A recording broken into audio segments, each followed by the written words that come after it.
can we envisage proactive fiscal policies to accelerate this process by explicitly shifting incentives in this direction? And I'm going to pause the question there, but surely this speaks to some of those government guardrails that you were making mention of in your contribution.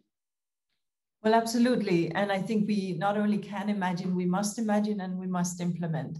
Look, wherever we drive fiscally, that's where we are going to land, right? So these are choices, these are levers that we have, that governments have at their disposal. They can choose to subsidize renewables, or they can choose to subsidize fossil fuels. They can choose to subsidize heavy agricultural chemical input, or they can choose to subsidize greener agriculture. And these are choices, and we as voters have a say because we put these decision makers in business.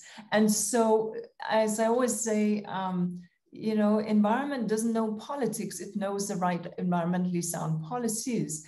And so taking the environment, and therefore also taking the next generation with you into the voting booth, is not a left or right issue, it's a future intergenerational justice issue. So there are any number of fiscal policies that we have at our levers. Tax incentives, yes, but also stimulus type incentives, yes.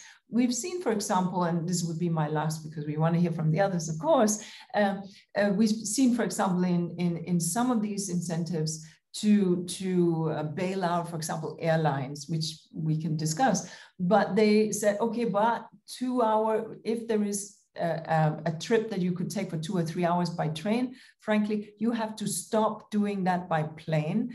And we will only subsidize the airline if you do that.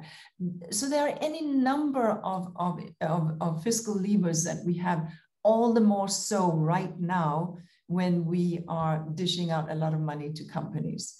And it goes, of course, for poorer countries too. Senegal, let me just mention this one, reduced VAT imports on what? On all the elements that go in for renewables. Very interesting. So they reduced that to stimulate growth, but also to drive renewable investments. Just a couple of examples here.